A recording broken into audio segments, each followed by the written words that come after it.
तीसरी बार केंद्र में मोदी सरकार काबिज हुई। इसके बाद अल्पसंख्यकों विशेष तौर पर मुसलमानों पर हमले और तेज हो गए। हर बात सत्य है। अतिक्रमण में चाहे मंदिर हो, चाहे मस्जिद हो, चाहे गुरुद्वारा हो, चाहे मदरसा हो, उसको तोड़ना गलत है।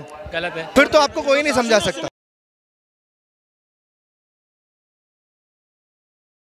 वक्फ बिल संशोधन को लेकर यहाँ मुस्लिम समाज इकट्ठा हुआ है आज दिल्ली में जंतर मंतर पर, और नारेबाजी के साथ ये लोग विरोध जाहिर कर भी रहे हैं। लेकिन एक बड़ी अटपटी चीज़ मेरे को देखने को मिली। ये जो कुछ लोग जा रहे थे आगे, उनके हाथ में मुझे एक फर्रा मिला जिसमें ये लिखा हुआ है, अगर कैमरा जूम करिए थोड़ा सा, हिंदू फांसीवादी हमलों को ध्वस्त करने के लिए आगे आओ।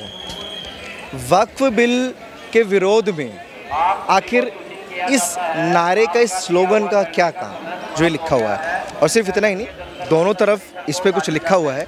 ये हम वीडियो के साइड में कॉर्नर में चिपकाएंगे, आप लोग देखना। इसमें लिखा हुआ है कि 2024 में तीसरी बार केंद्र में मोदी सरकार काबिज हुई है और अल्पसंख्यकों विशेष तौर पर मुसलमानों पर हमले और तेज़ हो गए हैं। महज आरोपों के आधार पर लोगों के मकानों और संपत्तियों पर बुलडोज़र चलाए जाते हैं। और इसमें अगर मैं पूरा पढ़ूँ तो बहुत टाइम लगेगा, लेकिन सारी की सारी जो चीज़ें लिखी हुई हैं मोदी सरकार के विरोध में है। और न जाने क्या मैसेज देना चाहते हैं कि सरकार तानाशाही है, काबिज हो गई है, और सिर्फ टोपी देखकर, नाम देखकर मोदी सरकार इन पर हमले कर रही है, इनके घरों को तुड़वा रही है। कोई औचित्य नहीं बनता। वक्फ बोर्ड के विरोध में अगर ये लोग आए हैं, इधर आइए सर। कहाँ चल दिए, हो गया विरोध है? मुझे एक बात बताइए, ये मुझे कुछ फर्रे मिले लोगों के हाथ में, हिंदू फांसीवादी हम लोग को ध्वस्त करने के लिए आगे आओ। इन नारों का मतलब समझाएंगे? इस जो पर्चे मिले हैं इनका मतलब ये कहाँ से मिल गया? ये किसी के हाथ से लिया, वो चले गए बच्चे। तो उसको देखना चाहिए ना, वो गलत होगा कहीं से। उसी से पूछे जो दिया आपको। किसी के पास है नहीं सर, ये पर्चा जो दिया आप उसी से पूछिए। ये कोई और लाके पकड़ा दिया होगा उसको करने के लिए। यहाँ पे किसी के पास नहीं है। ये देखिए, ऐसा मुझे ये यहीं से मिला है। कैमरा लगा तो जो दिया पर्चा आप उससे पूछिए। शरारती तत्व का काम है किसी का। किसी ने एक पर्चा पकड़ा के इसका शरारती तत्व का काम है। आपका क्या काम था यहाँ पे, आप बताओ। चलो, ये तो शरारती तत्व का काम था। हमारा काम है, ये देखो, ये के मुताबिक अपना विरोध दर्ज करना। जो बिल आया है वो हमारे हिसाब से अच्छा नहीं है। हमारा काम था कानून के मुताबिक अपना विरोध दर्ज करना। बुरा क्यों है? बुरा क्यों है कि अरे थोड़े समझदार लग रहे हो, बता तो चाहिए बुरा क्यों है? संपत्ति को लूटा जा रहा है। संपत्ति को लूटा जा रहा है। अगर मुझे एक सेकंड खान साहब मिल गया। अभी कुछ लोग बोल रहे थे कि शरारती तत्वों के हाथ में मिलेगा। कैमरा जूम करिए थोड़ा सा, इनके हाथ में भी सेम पर्चा है, दिखाइए। अरे डर किस चीज़ का, दिखाइए। ये देखिए, सेम पर्चा है। ये पर्चा कहाँ से मिला? पास में कौन बांट रहा है? एक आदमी बांट रहा है, उसके हाथ में किताबें थी और पर्चा दे रहा था। कहाँ बैठा हुआ आदमी? ये पास में ही खड़ा हुआ है। दिखाइए, इशारा करके दिखाइए।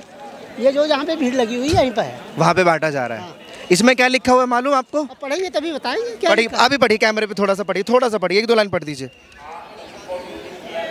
साथियों, 2024 में तीसरी बार केंद्र में मोदी सरकार काबिज हुई। इसके बाद अल्पसंख्यकों विशेष तौर पर मुसलमानों पर हमले और तेज हो गए। चलिए मुझे चलने दीजिए। ये बात सत्य लिखी हुई है, इसमें सत्य लिखी हुई है। हर बात सत्य है इसमें। आप बताओ, पढ़ के बताओ, हर बात सत्य है इसमें। मैं पूछ लेता हूँ, ठीक है? क्या बात सत्य है, क्या बात झूठ? महज आरोपों के आधार पर लोगों के मकानों और संपत्तियों पर बुलडोजर चलाए जाते हैं। आप ये बताओ, एक आदमी गलती करेगा, पूरे परिवार को सजा दोगे? आप बताओ, सजा दोगे आप? लेकिन ये तो कानून एक बंदा अगर गलत कर रहा है तो उसे सजा दी जाए, ना कि पूरे परिवार को। कोई बात नहीं, बस मैं ये जानना चाहता हूँ कि इस पन्ने में जो लिखा है वो 100% सत्य मानते हैं आप? ये बताओ, सबसे ऊपर क्या लिखा हुआ है? ठीक है, हिंदू फांसीवादी हमलों को ध्वस्त करने के लिए आ गए हो। हिंदू फांसीवादी हमले कौन कर रहा है? मेरी बात सुनो, इसको जब आप पूरा पढ़ोगे ना, इसमें जो गलतियां हैं वो निकाल के जो सही है उसको पकड़ लो बस। ठीक है, उसको आप पकड़ लो। मुसलमानों को टारगेट हो रहा नहीं हो रहा। और जो बाकी का उसको कहाँ छोड़ दें सर? लिखा हुआ तो बहुत कुछ है इसमें। अमल कौन कर रहा है बताओ? मुसलमान अमल कर रहा है इस बात पे। लेकिन ये आपको नहीं, मुझे एक बात बताइए, आप यहाँ हिंदुओं का विरोध करने आए हैं, सरकार का विरोध करने आए हैं, ये वक्फ बिल संशोधन का विरोध करने आए हैं? मुसलमान कभी भी किसी का विरोध नहीं करता, मगर जब उसको ऊपर आती जब करता है। ये क्या है फिर? मुसलमान किसी का विरोध नहीं करता, ये क्या है? ये अकेला आदमी पूरी उसको संस्था को चला रहा है। अकेले ने बांटे हैं और ये फर्रे आप जैसे कितने लोगों के हाथ में मिलेंगे?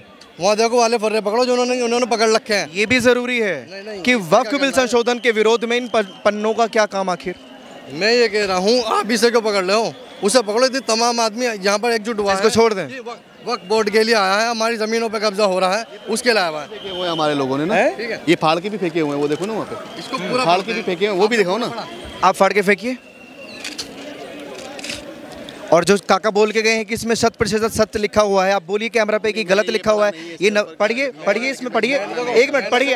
अगर आप पढ़िए कि कितने नफरती शब्द लिखे हुए हैं इसमें, पढ़िए, आप पढ़िए। हमारी नफरत दिख रही है मेरे भाई, दोनों तरफ की देखो। बिल्कुल दोनों, मैं दोनों, 1 सेकंड थोड़ा सा साइड होइए और मुझे बताइए, क्या ये शब्द लिखना, नारे लिखना, ये सही है? ये पता नहीं किसने लिखा है। आपके पास आया कहाँ से? खुले बयान देते हैं, पाकिस्तान जाओ, ये खुला बयान देते हैं, उन्हें कोई नहीं पकड़ता, उन्हें कोई नहीं पकड़ता। मुसलमानों के साथ ही ऐसा क्यों होता है? तुम आप एक को बता दो, मुसलमानों की हर चीज छीननी, ठीक है? मुसलमानी के साथ क्यों होता है? आपका क्या छीना, मुझे ये बताइए। मस्जिद छीन ली, मदरसे छीन लिए, कौन कौन सी मस्जिद बंद करती है? मैं कहता हूँ, रीजन क्या था बंद करने का? रीजन इलीगल क्यों बताते हैं ये? वहाँ पे ऐसी क्या बात होती है? वहाँ पे पढ़ाई तो होती है सिर्फ। अच्छा, है। भाई साहब आपका नाम क्या है? मेरा नाम शकील है। यमुना खादर में अतिक्रमण को हटाने का काम जारी है दिल्ली में। यमुना खादर जो उस्मानपुर गांव है, उसके बाहर सदियों पुरानी एक मूर्ति थी हनुमान जी की, उसको भी तोड़ा गया है क्योंकि वहाँ अतिक्रमण था। मैंने वो भी कवर किया। तो अतिक्रमण में चाहे मंदिर हो, चाहे मस्जिद हो, चाहे गुरुद्वारा हो, चाहे मदरसा हो, उसको तोड़ना गलत है। गलत है। नहीं, मैं फिर तो आपको कोई नहीं समझा सकता, फिर आपको कोई नहीं समझा सकता। तो पुरानी वो तोड़ोगे? 200 साल मंदिर भी तो टूट रहा है। अरे मंदिर तो 4 दिन का। अरे सुनो, अच्छा, मंदिर 4 दिन का बना हुआ था, मस्जिद पुरानी बनी हुई थी। इस देश में सारे, बहुत अच्छा ज्ञान आपके पास, बहुत अच्छा ज्ञान। सारे मंदिर, सारे गुरुद्वारे सरकार की जमीन पे बने हुए हैं। आप क्या लेके घूम रहे हो, है ना? ये दिखाइए, 1 मिनट है। आप तो पूरी, अरे रुकिए, दिखाइए जरा। अभी मेरे हाथ में सिर्फ एक पन्ना था, तो पूरी किताब लेके घूम रहे हैं भैया। हाँ, हिंदू फासीवाद, ये देखिए। हाँ, पढ़ सकते हैं आप। सांप्रदायिक राजनीति और पूंजीपतियों का गठजोड़। मेरे हाथ में एक पन्ना था, ये पूरी किताब छाप दी आपने और इनको सब में बांटेंगे। इसमें जो लिखा हुआ है, आपको मालूम है कितनी नफरत वाली चीजें हैं? नफरत नहीं है, ये नफरत को मिटाने की चीज है इसमें, ठीक है? हिंदू फासीवादी लिख रहे हो और कह रहे हो कि नफरत को मिटाने की चीज है। आप उस पार्टिकुलर नाम, फैक्ट होगा, फैक्ट पूछिए। चलो, क्या फैक्ट है कि पूरे हिंदू समाज को हिंदू ही लिख दिया? आपको पता है फासीवाद क्या होता है? आप समझाइए मुझे, क्या होता है फासीवाद? जब देश की वित्त पूंजी की नंगी तानाशाही होती है, वो फासीवाद होता है। उसमें हिंदू लिखना जरूरी? 1 मिनट, हिंदू लिख दिया आपने पूरा का पूरा। जैसे आप मुसलमान लिख देते हैं इस्लामिक टेररिज्म, वैसे लिख दिया उन्होंने। मैं कहीं नहीं लिखता सर, मैं एक छोटा सा पत्रकार हूँ, मैं कोई बड़ा आदमी नहीं हूँ, मैं कोई बिजनेसमैन नहीं हूँ भाई, एक आदमी है, उसका अपना। लेकिन ये चीज़ें लिखना कितना गलत है। ये फर्रे देखिए कि हिंदू फासीवाद हमलों से बचने के लिए, यानी कि इनके हिसाब से जस्ट 2 मिनट, हिंदू फासीवाद के हमलों से बचने के लिए आ गया ये, और ये आ गया है। और तमाम मुसलमान अपने अपने तर्क धरे, कोई कह रहा है कि फाड़ के भी फेंक रहे हैं, ये शरारती तत्वों का काम है, लेकिन कुछ लोग सामने से समर्थन में भी उतर आए हैं भाई कि ये पन्ने में जो लिखा हुआ है वो सत्य है। आप इनकी मानसिकता देखिए, इनके दिमाग में जो जहर घोला जाए, गलती इनकी नहीं है, इनको जो बताया जाएगा वो ये बोलेंगे, वो ये फॉलो करेंगे। क्योंकि कुछ लोग मेरे को मिले जिन्होंने बोला कि जो हमारे बड़े बोल रहे हैं, जो हमारे बड़े का आदेश है, हम तो सिर्फ उसको पालन करते हैं। आप लोग अपनी राय कमेंट सेक्शन में दीजिए और जुड़े रहिए हमारे साथ और देखते रहिए न्यूज़ इंडिया।